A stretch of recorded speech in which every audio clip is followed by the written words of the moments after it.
देखिए, आप महिलाओं की बात कर रहे हैं, सब कर रहे हैं आजकल, क्योंकि आजकल नेता भी समझ गए कि महिलाओं का वोट बहुत कीमती है, इसीलिए आप सब महिलाओं की बात कर रहे हैं। लेकिन महिला आरक्षण की बात सबसे पहले किसने की? सालों पहले कांग्रेस पार्टी ने की। महिलाओं को आरक्षण किसने दिए?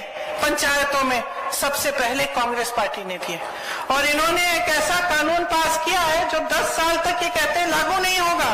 तो क्या करेंगे हम इस आरक्षण का, अगर 10 साल हमें रुकना पड़ेगा इसके लिए?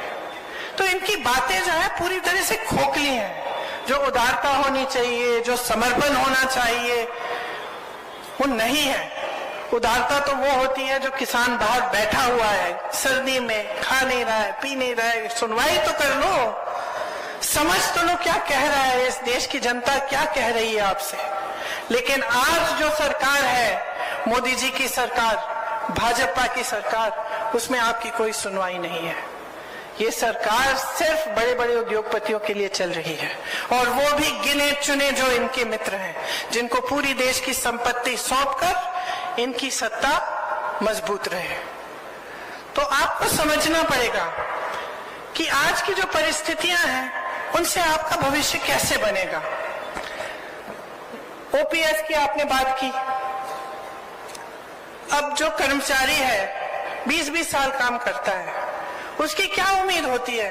और सरकारी नौकरी, मुझे याद है बचपन में भी जब मैं छोटी थी तो मुझे याद है कि बहुत लोग आते थे कि सरकारी नौकरी किसी तरह से इंदिरा जी से कह दीजिए, पिताजी से कह दीजिए, किसी तरह से हमारी लग जाए तो हमारा जीवन बन जाएगा। किस लिए कहते थे ये बात?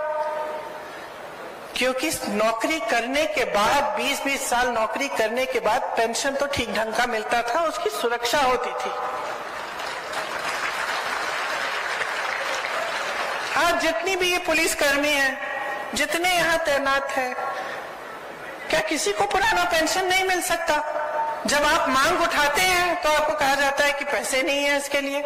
तो अगर इसके लिए पैसे नहीं है तो बताइए, इतने बड़े बड़े उद्योगपतियों के कर्ज माफ करने के पैसे कहां से आए? जो हजारों करोड़ रुपए इनके माफ होते हैं, वो पैसे कहां से आए? जो मोदी जी 2 हवाई जहाज अपने लिए विदेश में जाने के लिए खरीदते हैं, एक 8,000 करोड़ का, दूसरा 8,000 करोड़ का, 16,000 करोड़ के 2 हवाई जहाज सिर्फ अपने लिए खरीदते हैं, उसके लिए पैसे हैं। 20,000 करोड़ रुपए के आपके पास है खर्चने के लिए नए संसद को बनाने के लिए, जबकि पुराना संसद ठीक तरह से चल रहा है। उसका सुंदरीकरण करने के लिए आप 20,000 करोड़ रुपए खर्च करने के लिए तैयार हैं, लेकिन किसान की मांग, किसान का कर्ज माफ नहीं करेंगे। ओपीएस के लिए आपके पास पैसे नहीं है। तो आज की सच्चाई ये है, असलियत ये है